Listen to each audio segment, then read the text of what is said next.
जी students, आज की video में हम नज़्म, हुस्न और मज़दूरी का मरकज़ी ख़याल पढ़ेंगे।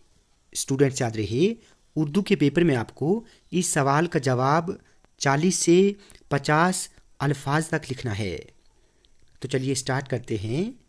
जोश मलीहा बादी की नज़्म हुस्न और मज़दूरी समाजी बेदारी और मेहनत कश तबके के साथ साथ ख़वातीन की मुश्किलात और उनकी रोज़मर्रा ज़िंदगी की अक्कासी करती है।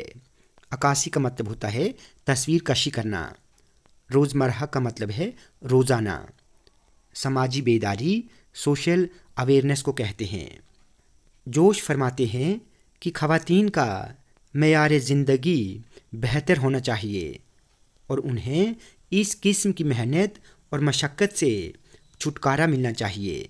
मशक्क़त मेहनत को ही कहते हैं।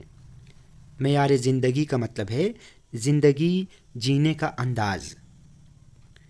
हुक्मरानों और अहले सरवत लोगों को उनकी तरफ ध्यान देना चाहिए ताकि ख़वातीन की ज़िंदगी को बेहतर बनाया जा सके। अहले सरवत का मतलब होता है दौलतमंद लोग। नज़्म में जोश ये पैगाम भी देते हैं कि हुस्न और मेहनत दोनों का अपनी जगह एक अहम किरदार है और हमें इन दोनों को एक साथ तस्लीम करना चाहिए। तस्लीम का मतलब होता है मानना, कबूल करना।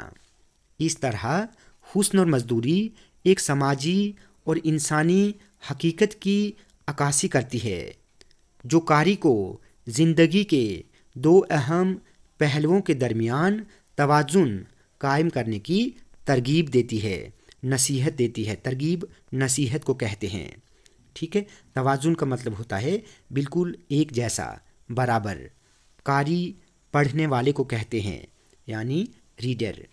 तो स्टूडेंट्स, आज की वीडियो में हमने नज़्म, हुस्न और मज़दूरी का मरकज़ी ख़याल पढ़ा। स्टूडेंट्स, वीडियो आपको अच्छी लगी हो तो आप प्लीज़ इस वीडियो को लाइक और शेयर करें और चैनल को सब्सक्राइब करना ना भूलें।